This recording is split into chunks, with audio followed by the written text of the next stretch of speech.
Kita pada hikamnya Imam Haddad rahimahullah ta'ala, kita sampai kepada hikmah yang ke-42. Tentang rahmat Allah. Ada rahmat. Kita ini selalu diliputi rahmat. Kita itu selalu dalam rahmat Allah. Rahmat banyak. Cuman ini membicarakan tentang paling agungnya rahmat. Rahmatun tatlubuka. Ada. Ada rahmat yang mengejarmu, yang didatangkan untukmu. Wa rahmatun tatlubuha, dan ada rahmat yang engkau hendaknya mencarinya. Ada rahmat yang datang dan rahmat yang kita cari. Fallati tatlubuka, adapun rahmat yang mencarimu apa? Rahmat yang didatangkan oleh Allah untuk kalian. Yaitu rahmatul hidayati bil bayani, adalah hidayah. Hidayah dalam bentuk penjelasan agama. Al-Quran dan agama yang dibawa oleh baginda Nabi adalah rahmat untuk keselamatan kita. Dan itu dikirim oleh Allah untuk kita. Jadi rahmat hidayah Nabi Muhammad disebut. Pembawanya Nabi Muhammad disebut rahmatan. Wa ma arsalnaka illa rahmatan lil alamin. Aku tidak mengutusmu wahai Muhammad kecuali sebagai rahmat untuk semesta. Jadi Nabi rahmat. Kenapa dijadikan rahmat? Karena membawa tadi. Membawa hidayah dari Allah. Nah, tinggal orang itu mengambil atau tidak, kan begitu. Jadi Al-Quran itu rahmat untuk kita. Hidayah untuk kita. Kasih sayang Allah kepada kita adalah adanya petunjuk. Sehingga dengan petunjuk jalan kita benar. Yang mengikutinya akan sampai kepada tujuan. Ini. Jadi rahmat yang didatangkan untuk kita. Ini pun tidak semua orang mengambilnya. Sudah didatangkan. Kemudian ada lagi rahmat. Ini. Rahmatul hidayati bil bayani. Hidayah yaitu dengan adanya penjelasan. Penjelasan Al-Quran, hadis Nabi, keterangan dari Nabi SAW. Tentang petunjuk-petunjuk adalah rahmat dalam bentuk hidayah. Bimbingan. Maka hidayah, penjelasan sejelas apapun, kalau kita tidak mau mendengarnya, kita pun tidak akan mengambil faedah. Nggak akan ada gunanya. Karena kita tidak mau mengambil rambu-rambu, mengambil undang-undang, mengambil peraturan tersebut. Li'ajliha, demi rahmat hidayah itulah maka, karena irsalur rusuli, diutuslah utusan. Utusan membawa rahmat Allah. Membawa apa? Membawa petunjuk dari Allah. Kalau pakai petunjuk enak. Petunjuk dari zat yang maha tahu tentang manusia. Sehingga yang menciptakan manusia itulah yang lebih tahu tentang apa yang diperlukan manusia. Sehingga kalau kita patuh dengan apa yang Allah berlakukan dari rambu-rambu undang-undang, maka jalan kita benar. Benarnya nggak tanggung-tanggung, bukan hanya di dunia saja. Sampai di akhirat pun kita tetap hamba Allah. Kalau benar dia mengikuti petunjuk dari Allah, maka di dunianya lempeng benar sampai akhirat. Yaitu rahmat hidayah. Wa injalul kutubi, termasuk Allah menurunkan kitab suci, adalah tanda kasih sayang Allah kepada umat ini. Kepada makhluknya. Wallati tatlubuha, ada rahmat yang hendaknya kau cari. Yang kita mencari dan mengejarnya. Bukan hidayah tadi. Iyal jannatu, yaitu surga. Surga dia ini, rahmat. Sebab tempat rahmat kasih sayang Allah adalah surga nanti di akhirat. Lalu bagaimana kita untuk mendapatkannya saat ini juga? Rahmat yang dikirim saat ini kita mengambilnya. Rahmat yang akan kita kejar saat ini pun kita mengejarnya. Bagaimana kita mengejar rahmat surga itu tadi? Tas'a laha bil amalis soleh. Kau berusaha untuk mendapatkan surga dengan amal soleh. Maka kejarlah rahmat yang namanya surga itu adalah dengan amal soleh. Dengan kebaikan-kebaikan yang kita lakukan. Petunjuk dari Allah. Dengan kebaikan yang kita lakukan untuk mendapatkan surga. Ala qanunil ilmin nafi'. Tentunya dengan petunjuk ilmu. Artinya, kejarlah surga. Disitulah kasih sayang Allah. Dan caranya mengejar surga itulah dengan amal soleh. Dengan amal soleh. Dengan kebaikan yang kita lakukan. Tapi amal soleh pun adalah amal soleh yang sesuai dengan petunjuk. Petunjuknya, petunjuk yang mempunyai rahmat, yang mempunyai surga. Sehingga kalau kita menuju surga tidak pakai petunjuk, yang punya surga ya nggak akan nyampe. Jalurnya beda. Yang punya surga sudah memberi rambu-rambu, ini loh jalan menuju surga. Makanya meniti akan sampai nanti. Makanya ilmu nafi' ini ala al-qanunil ilmi nafi' sesuai dengan aturan-aturan ilmu. Sehingga kejarlah surga dengan pertama adalah dengan ilmu. Ilmu ini ada dua, dibagi dua. Ilmu tentang keyakinan.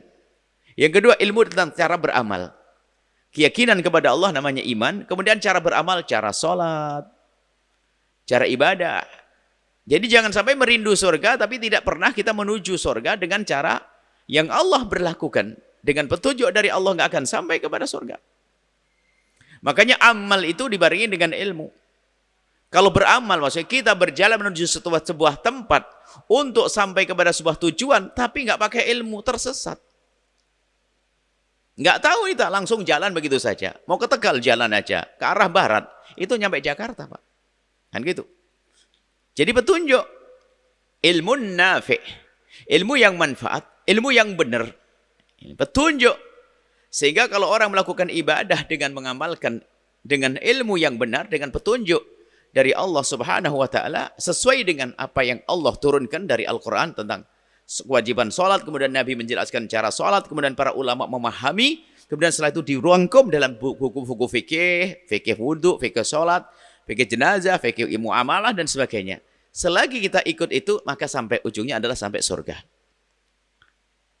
Dan inilah yang hendaknya terus jadi bahan renungan untuk kita, merenung, tafakur. Sehingga kalau orang dengan penuh kesadaran bahwasanya dirinya itu dalam liputan rahmat, apa yang terjadi pada orang tersebut?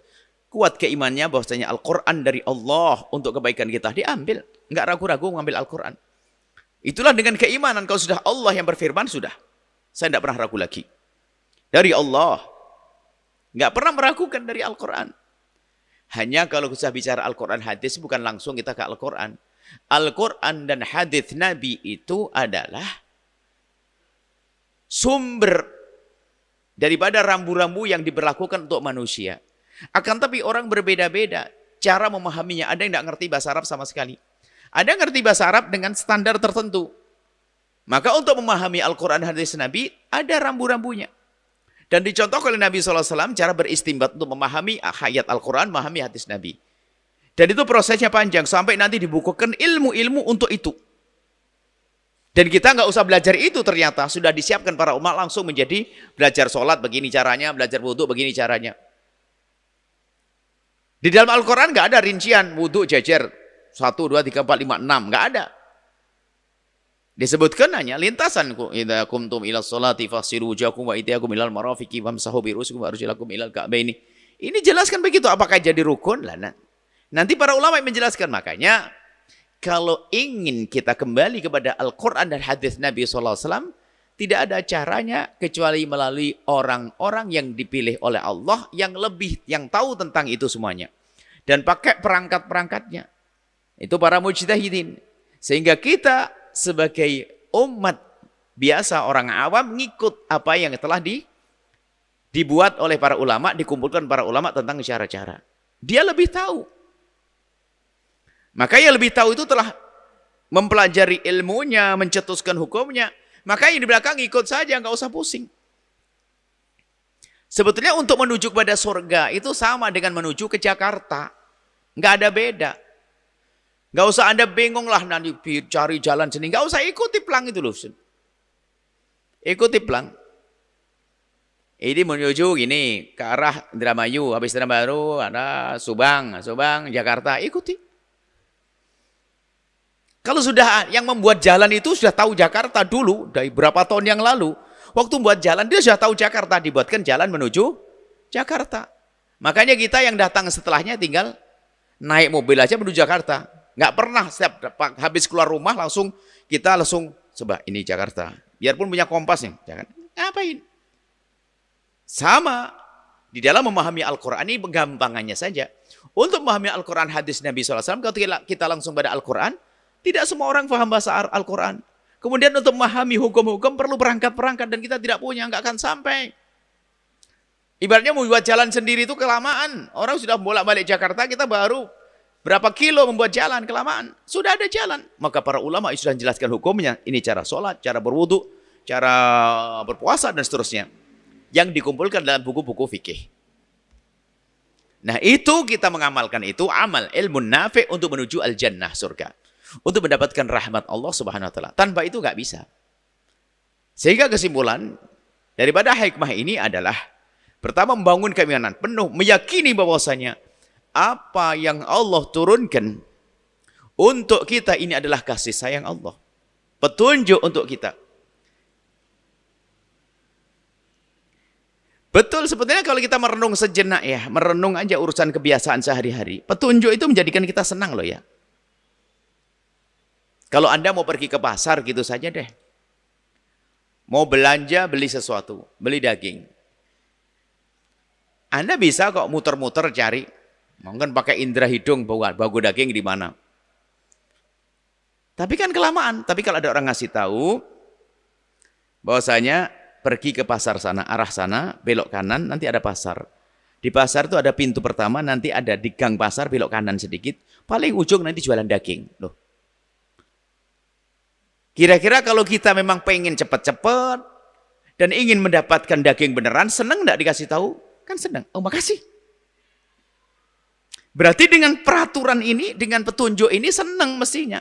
Kenapa? Petunjuk ini menghantarkan kepada daging. Iya, kemarin saya sampai kesiangan tidak dapat, nyari sayur salah tempat. Jual rantai, nggak ketemu judulnya. Nah, akan tapi di saat sesuai dengan petunjuk akan sampai. Artinya semestinya kalau orang ingin menuju ke sebuah tempat kok dikasih tahu sama orang, kita berterima kasih kepada orang tersebut. Dikasih petunjuk itu senang. Berarti kita menerima petunjuk dengan senang hati. Karena petunjuk ini benar. Orangnya jujur ngasih tahu. Mau kemana bang? Mau ke sana. Ini loh jalannya lebih cepat sana, enak sana. Oke. Oh gampang ini. Kemudian. Kita punya keyakinan akan adanya surga. Setelah itu dikasih petunjuk. Ini loh jalan surga. Kita yakin bahwasanya yang diberikan oleh Allah dari Al-Quran. Dari Allah. Kita beriman Allah. Dari Allah Jalla Jalaluh. Sehingga kita harus yakin rambu-rambu ini bukan dari orang yang bohong, orang tidak mengerti. Dari mana? Zat Allah Jalla Jalaluhu yang maha tahu. Nah, logikanya gimana? Secara akal ya yang lebih tahu, saya percaya dong. Kemudian, ya senang dong karena dikasih petunjuk untuk menuju rahmat berikutnya. Menuju surga. Nggak usah bingung nanti. Kan itu gambarannya. Di saat kita bicara sayur sama daging gampang. Tapi di saat kita dibawa kepada syariat jadi ragu-ragu. Maka untuk menuju surga rahmat yang dahsyat yang kita imani tadi adalah dengan rambu-rambu yang Allah berikan tadi, yang Allah turunkan dengan rahmat yang pertama. Kita ambil rahmat ini, kita menjalankan perjalanan menuju surga sesuai dengan petunjuk rahmat Allah ini. Sampailah dia ke surga. Makanya muncul orang beriman kepada Al-Quran, beriman kepada hadis Nabi, kemudian setelah itu mengamalkannya untuk menuju surga Allah Subhanahu wa Ta'ala. Nah, di sini orang dari awal sudah gagal. Menerima Quran saja nggak mau, maka jadilah Abu Jahal. Kemudian setelah itu menerima Al-Quran tapi masih setengah-setengah. Ya setengah-setengah ya nggak terlalu patuhi. Anda pun bakal marah, punya sopir sudah dikasih petunjuk mau menyuci mobil dan sebagainya, nggak ngarang sendiri. Nah ini Anda akan marah, nggak sesuai. Sudah ada petunjuk, kita mau ikut petunjuk, maka ikuti petunjuk, termasuk ini menuju surga Allah Subhanahu wa Ta'ala. Rahmat yang sesungguhnya adalah surga. Pakai ilmu yang manfaat. Petunjuk dari Allah Subhanahu wa Ta'ala. Inilah yang disampaikan Imam Haddad tentang hikmah ini. Ingatlah, jangan sampai kita ini menjadi orang yang tidak mempercayai bahwasanya Al-Quran adalah petunjuk dan Al-Quran adalah kasih sayang Allah. Kemudian yang sudah meyakini Al-Quran adalah bentuk kasih sayang Allah, ada di dalamnya petunjuk, maka menujulah surga dengan petunjuk dari Allah Subhanahu wa Ta'ala.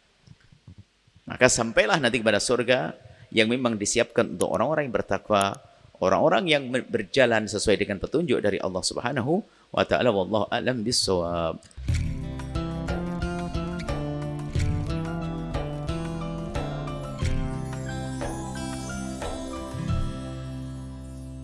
Sahabat Al-Bahjah TV, setelah menyaksikan video ini, jangan lupa bersolawat kepada baginda Nabi Muhammad. Shollu ala Nabi Muhammad. Allahumma sholli alaihi wa ala alihi wa sahbihi.